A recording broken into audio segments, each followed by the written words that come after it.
This is Kylie Champagne, and I would like to welcome you to the Louisiana Department of Education's Nutrition Support Training on Hurricane Preparedness.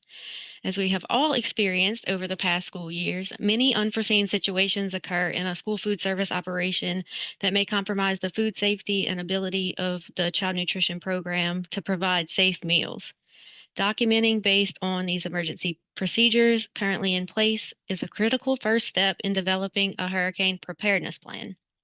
It's no question Louisiana is one of the most vulnerable in the country when it comes to hurricanes.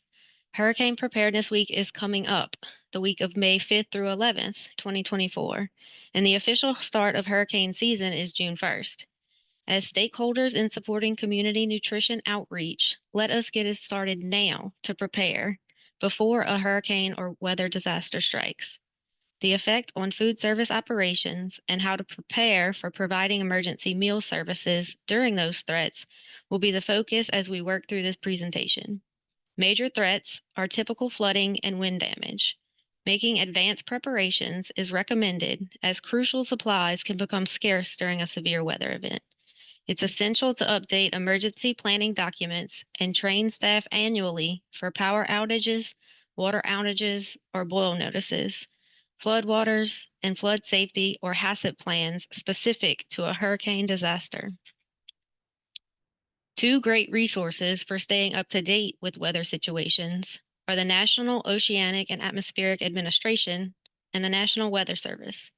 The Atlantic hurricane season is the period in a year from June through November when hurricanes usually form in the Atlantic Ocean.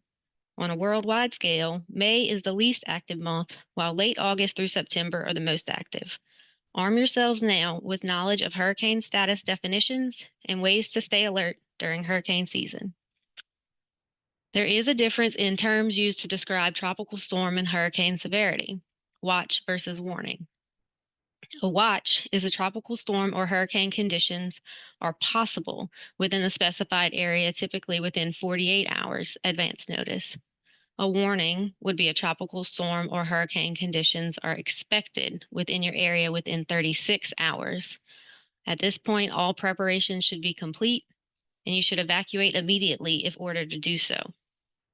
If comparing these terms to lunch tacos, a watch would mean you have all the ingredients to make tacos, and a warning means get ready. We're having tacos right now.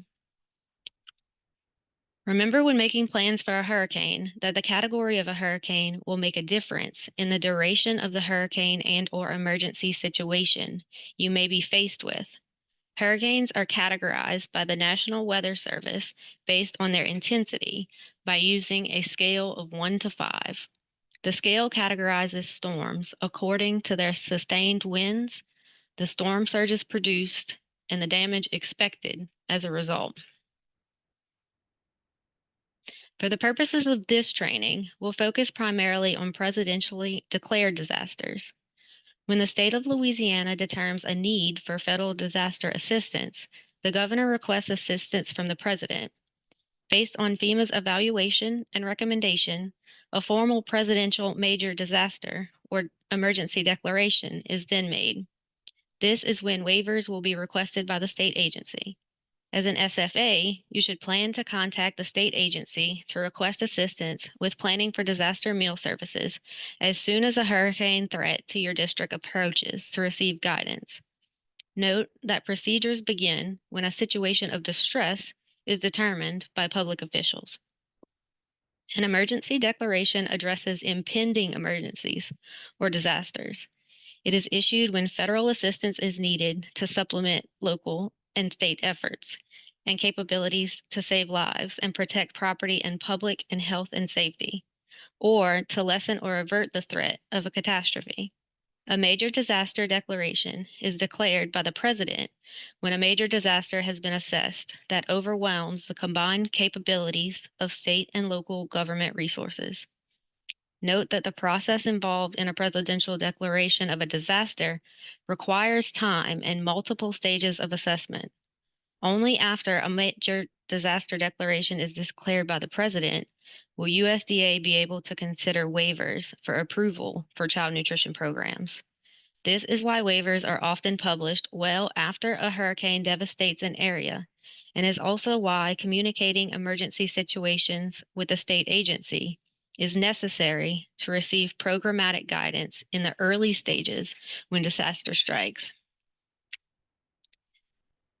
In the aftermath of a disaster, school districts can provide critical nutrition support to students through the school, summer, and after school nutrition programs. After a major disaster declaration is issued by FEMA, USDA has the authority to waive certain program requirements that limit access to meals in situations resulting from damage or disruptions due to disasters. School districts can work with the state agency and USDA to apply for waivers from program requirements that would otherwise limit students' access to meals. Waivers will vary widely based on the extent of a hurricane disaster and typically expire with the end of the school year. In order to help minimize disruptions to families in the aftermath of a hurricane, CNP operators should provide information in the form of website links and printed information to families. USDA's Food and Nutrition Services published these two resources for individuals, families, and also for program operators that require assistance during a disaster. Given what has occurred over the past few years, CNP operators may feel they are ready for an emergency meal service. However, keep in mind that the unique threats of a hurricane season may bring your school system and any annual revisions that may need to be made to the plan. Some examples include that hurricanes may bring disruptions in the form of electric or gas outages, water outages or boil notices, wind and flood damage to buildings, food and supply loss, or added disruptions to deliveries of critical supplies and food and beverage deliveries. First, let's talk about how you can prepare before a hurricane strikes. As a child nutrition program operator, developing a hurricane preparedness guide for CNP managers and staff is essential. This guide should be provided both electronically and in print for staff to take home and use during a hurricane threat or emergency. CNP operators should stay informed about district policies and stay involved as a member of risk management and emergency preparedness teams. This will ensure the needs of the food service operation are included in planning for safe shelter should a weather disaster arise unexpectedly, ensure safe re-entry after a hurricane event, and will provide ready access to information on resuming services after a hurricane. USDA, in cooperative agreement with the Institute of Child Nutrition, developed the Emergency Readiness Plan, Guide, and Forms for the school food service operation. It's important to develop and update this step-by-step plan and include this information in district-level planning for a seamless response to a hurricane or disaster. These documents should be saved both electronically and printed when developing a plan based on the unique needs of your district and CNP operations. The Emergency Readiness Plan Guide document will navigate you through the 6 steps of a successful emergency readiness plan. Developing a contact directory and determining who will be involved and in what capacity during each step of an emergency situation, identifying disruptions that may challenge the ability of staff to provide meal services, and the importance of determining safe alternatives, developing a well-designed emergency readiness plan, training child nutrition program staff on the hurricane readiness plan and procedures, practicing emergency readiness drills, and continually reassessing the emergency plan to update or make changes where needed. Periodic reassessment and updates to emergency plans must be regularly scheduled in order to be effective. CNP operators who have successfully worked through devastating hurricanes have found that adapting to unexpected events and barriers is key to recovery of safe meal service. This requires cross-training staff for production and service duties, as well as clearly explaining expectations for flexibility in positions. Communicating the possibility that staff may have to report to alternative work sites should take place well in advance of a hurricane. The second part of the emergency readiness plan, the forms document, will assist you in developing a directory and other procedures and resources for your CNP team. Each section of the comprehensive document could also be downloaded individually, parts A through G, but utilizing the entire forms document is recommended. This slide shows the 7 categories of forms included in the document to assist in developing your emergency readiness plan. I will discuss the elements of each of these forms. Identifying essential staff early is essential to the development stage of the planning process. Identify the emergency response team coordinators or other school officials who will determine when to activate the plan. Include a calling system or phone tree to ensure a method for contacting everyone in the early stages of a hurricane threat. Also, post the chain of command in a common location at each food service operation so it is accessible to everyone. It will be critical to designate specific responsibilities for each of the emergency response team coordinators and ensure that the team is trained in those tasks assigned. It is also important to emphasize that during a hurricane, a command center or centralized location for communication and for workers to report for instructions is essential. Choose a location for a command center within your district that is outside of a flood zone or tends to be on higher ground.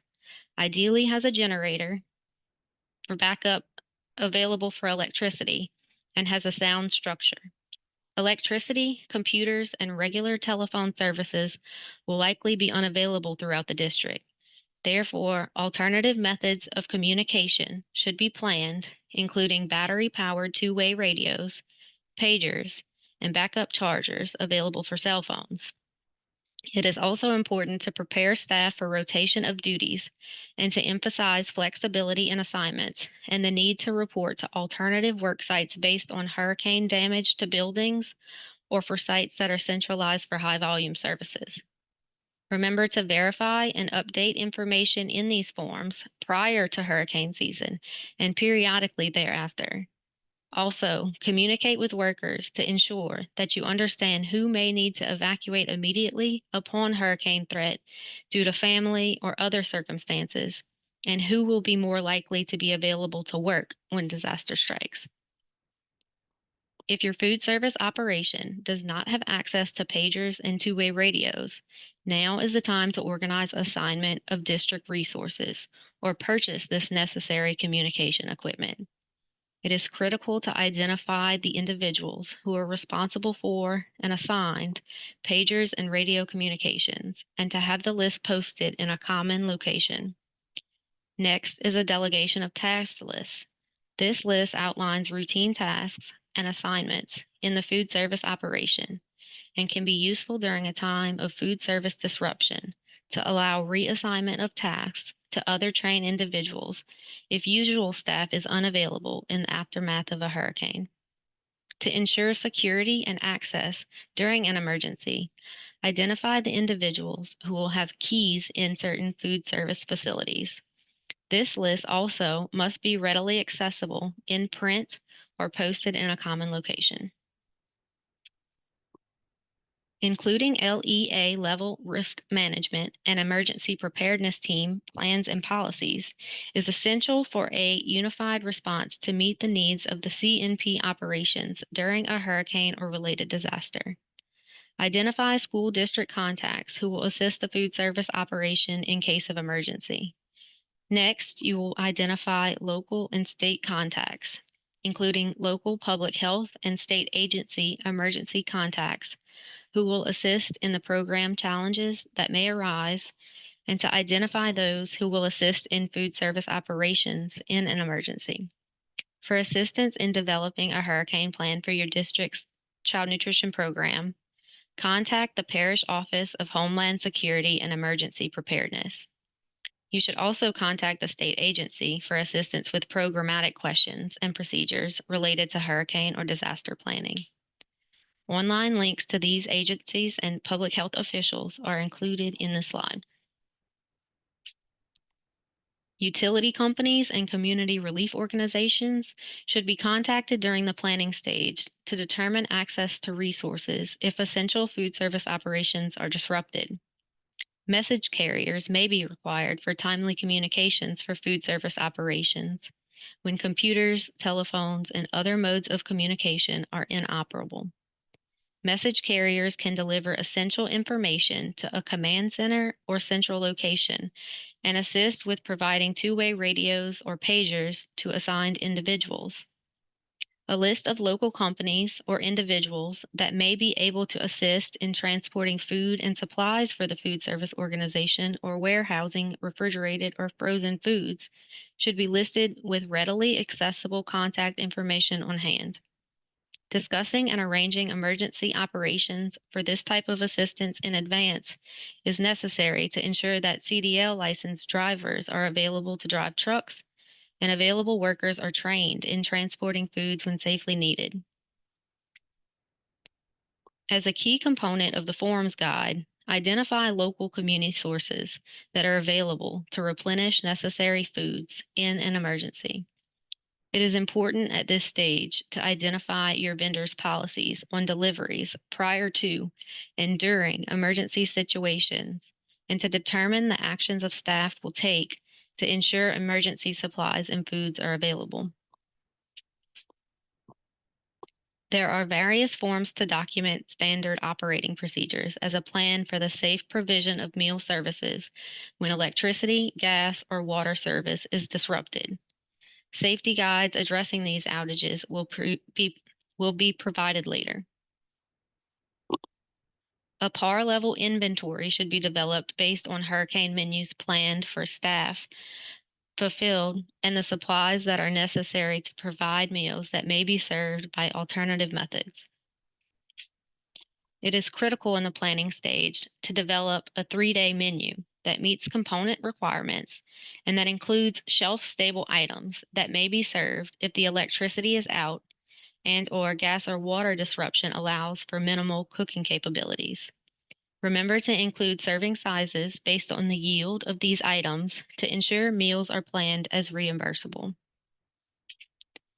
The Community Relief Organization section provides an assessment tool for necessary relief that is needed and provides for advanced planning in who to contact for various needs that may arise. As a note on community relief organizations, it is important to be knowledgeable about your district's plan for recovery after a hurricane. For example, will a contract agency be used for building repair, cleaning, and sanitation should a hurricane devastate your school buildings and kitchens? Or will the district plan to provide internal teams for recovery activities? Here are some menu planning and inventory tips. Emergency menu items should primarily be shelf-stable, including shelf-stable options for milk to meet the meal pattern requirements. Menus must include specific menu items and creditable portion sizes to show that reimbursable meal requirements will be met. Emergency menus should be planned as part of operational cost to be expended on an annual basis. Keep in mind that these items may be utilized in times of other unexpected disasters, like the winter storms we've had over the last few years. In the instance that there are no unexpected interruptions in the plan menu, you can rotate emergency menu items into after-school programs to ensure shelf life and first in, first out. Certain emergency menu items that meet Smart Snack guidelines may be used as part of a la carte sales to boost income in the CNP account. Items determined creditable may also be used to serve for field trip meals later in the school year after hurricane season. These menu items may be used as part of annual rotating menus to minimize spoilage, warehousing, and inventory burden. Emergency foods not utilized during the school year may be used as part of the summer food service program. A best practice to attempt to salvage inventory under the threat of a hurricane is to centralize storage of frozen and other foods in a location that is least likely to flood and is structurally sound. A location where generator backup is available for electrical outages is ideal, but that is largely dependent on the resources of your district. As you work through completion of your hurricane emergency plan and forms, remember that periodic testing of emergency equipment, especially prior to hurricane season, is important. In the event of generator failure, or if no generator backup power is available, it is important to research possibilities for safe food storage. For example, you may identify a company that will serve as transport and for cold storage for foods and keep a list of organizations, like food banks, that may be able to take food donations to avoid complete loss of inventory that would otherwise expire. Understand donation guidelines and regulations for both purchased and USDA foods prior to donating food, and ensure that required documentation, like inventory records, are completed prior to donation. In preparation of a scenario where there is complete or partial loss of inventory, contact your business manager for information related to insurance coverage and the procedures and documentation required for filing a claim.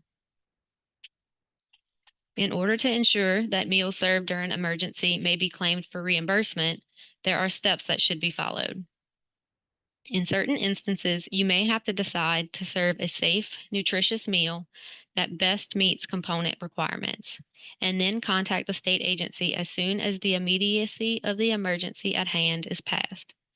The state agency works to accommodate these emergency situations, but cannot guarantee a decision on claiming those meals until the scenario is discussed with USDA.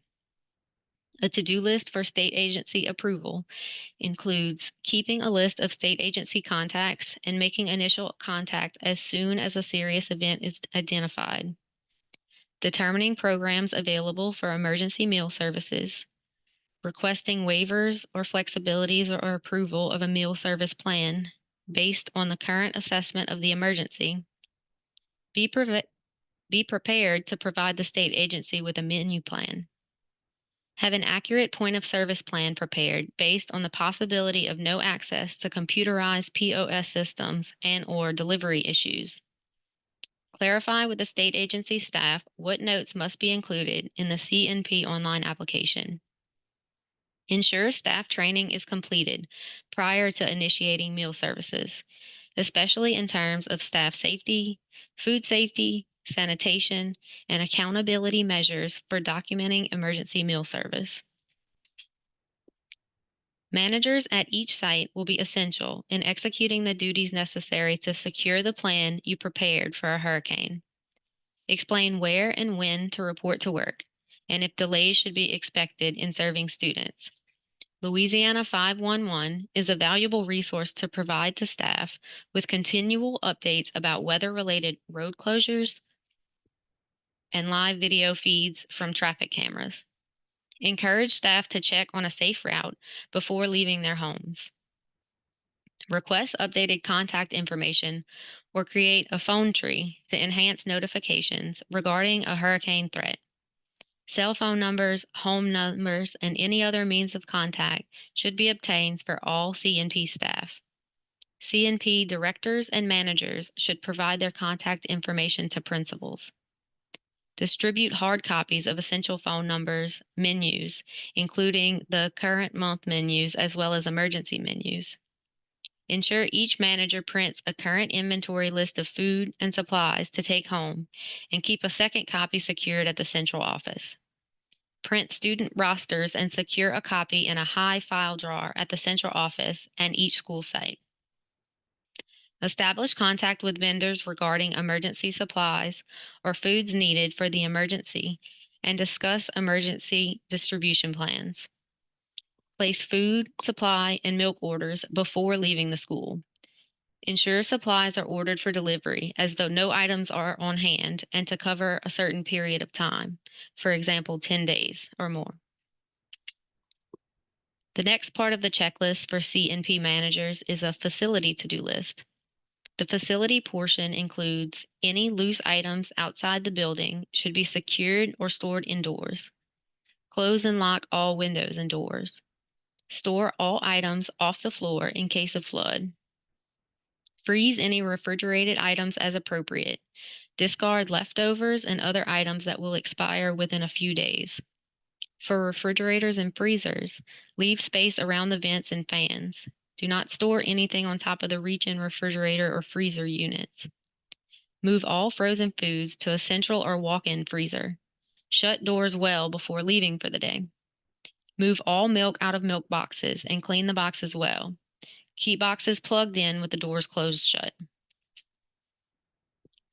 The last part of the checklist includes what must be done at each facility right before leaving for the day when a hurricane threat is imminent. For example, unplugging certain smallwares and computers and storing them in a safe place will be important to ensuring working systems when returning to the building. Recording temperatures should occur regularly and right before leaving to ensure that food recovery is handled in a safe way, with time and temperature control in mind when returning to the building. Assigned delivery truck drivers should fill up fuel tanks with gas before leaving for the day and report to the transportation department to ensure trucks are parked in a secure and safe location, with keys stored appropriately for access by the emergency response team. So now that we have covered planning before a hurricane, let's move on to discuss preparation for a coordinated response after a hurricane strikes. After a hurricane, follow LDH guidelines for safety and resuming operations.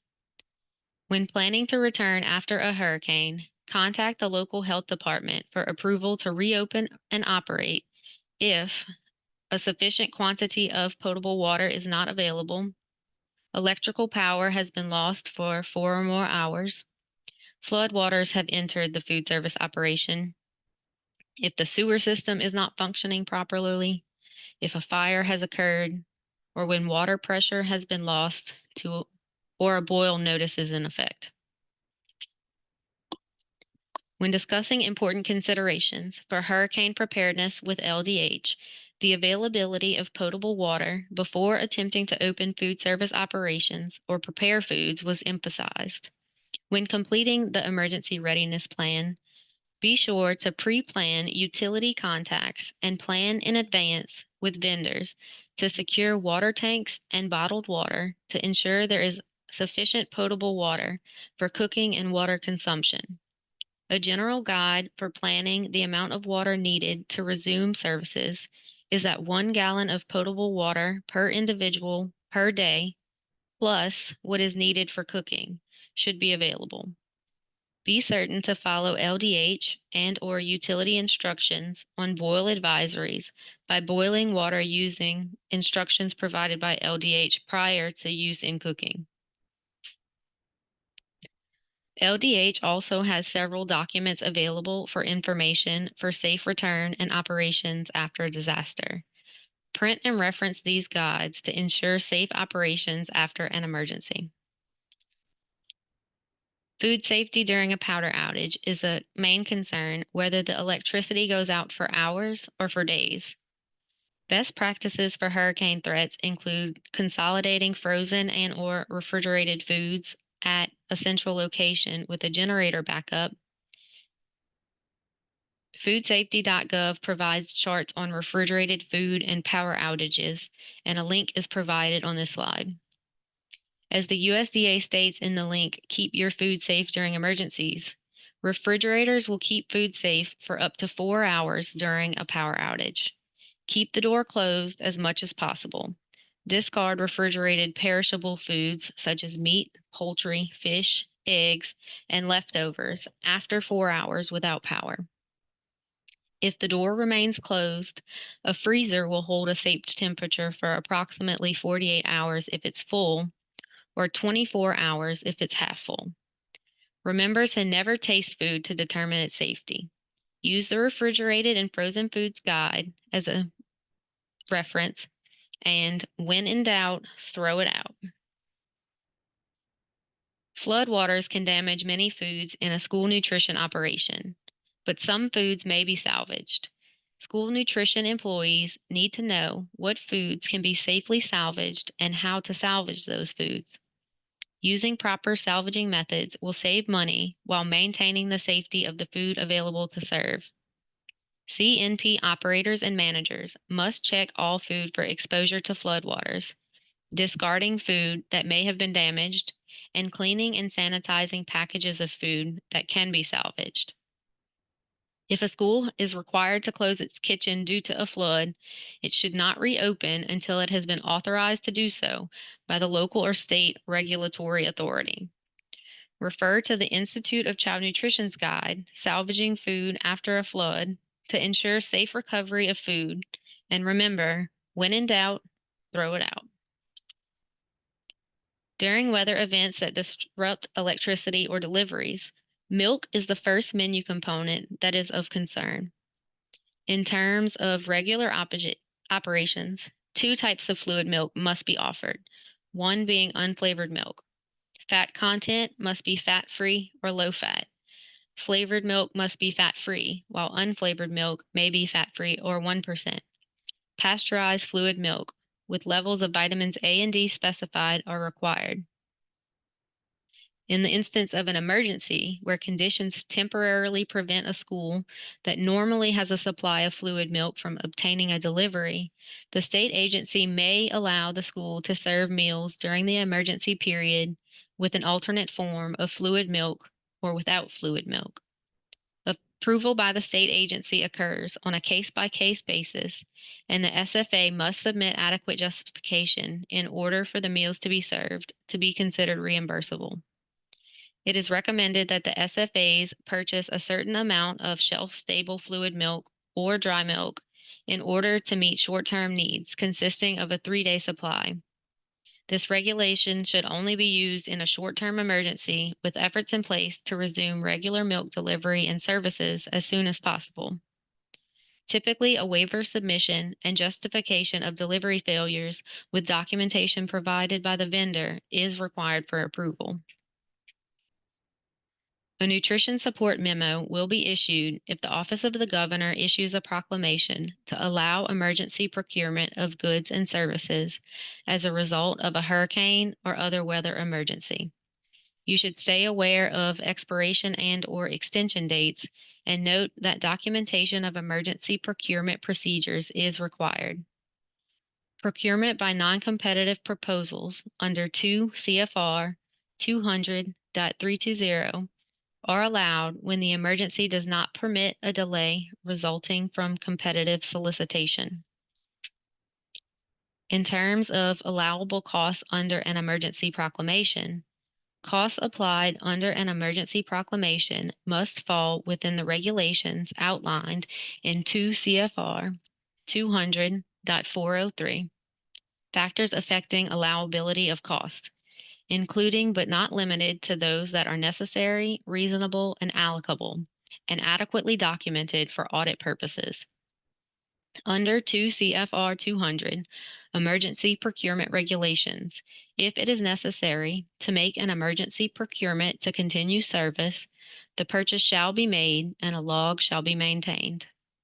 All emergency procurements shall be approved by an SFA official knowledgeable of CNP regulations and someone who has signed the procurement certification for the Code of Conduct.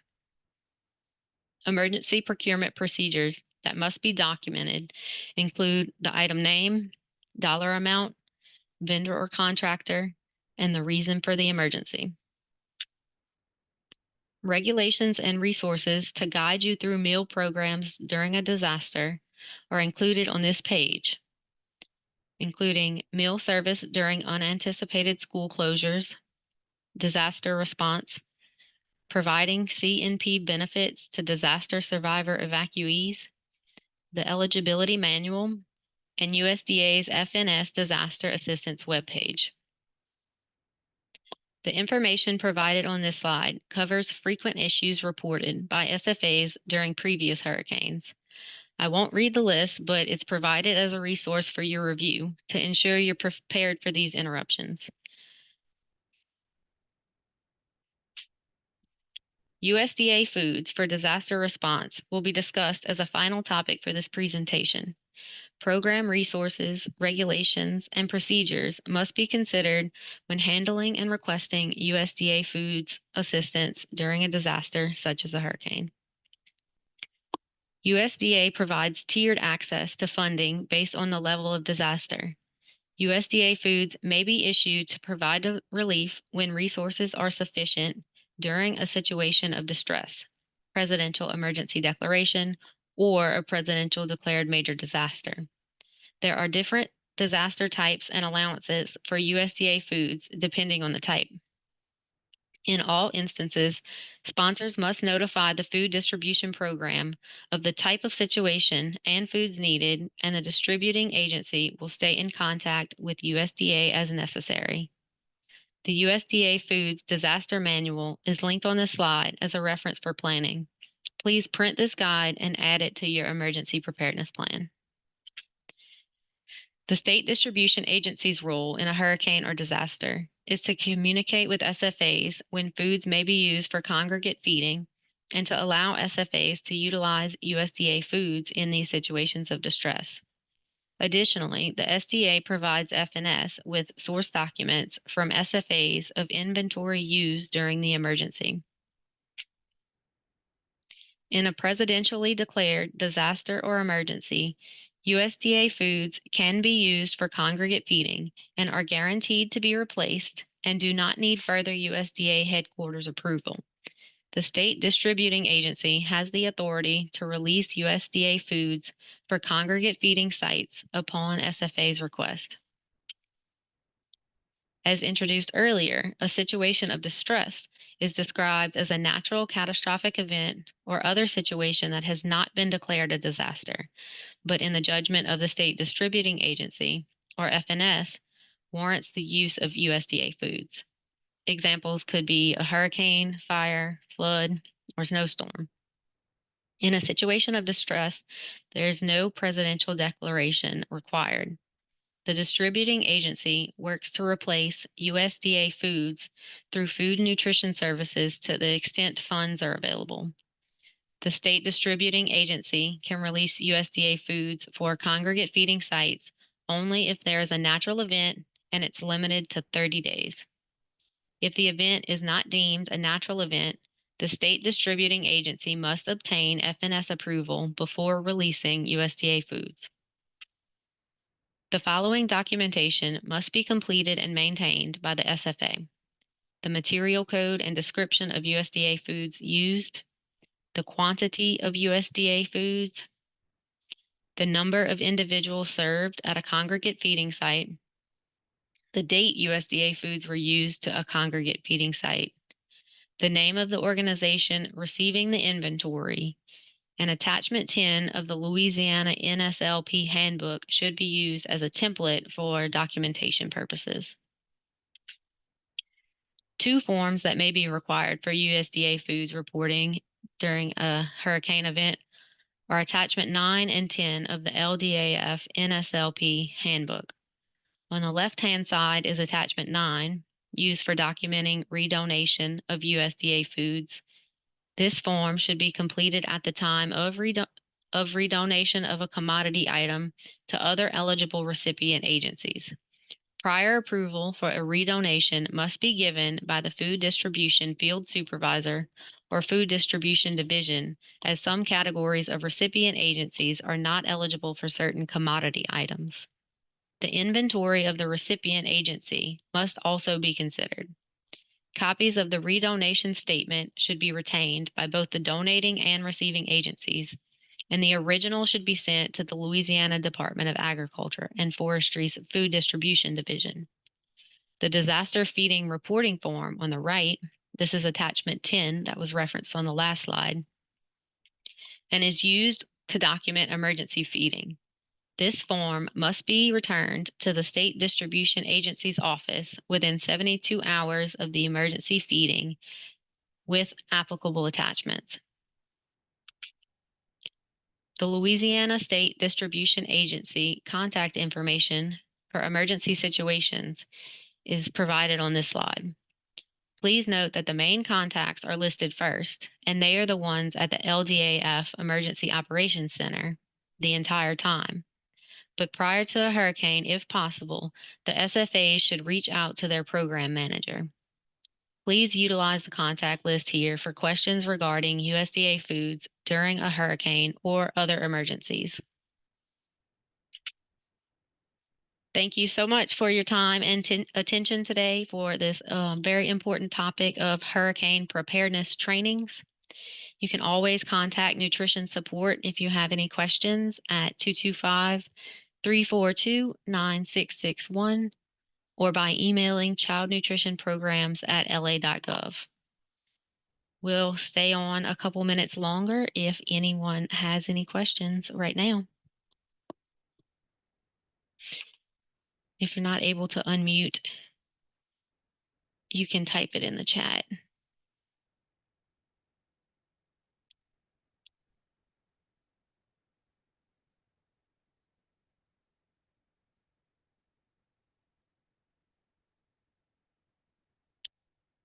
State agency staff can stay on for just a couple more minutes for questions. If everyone else is done, thank y'all again for participating and have a great day.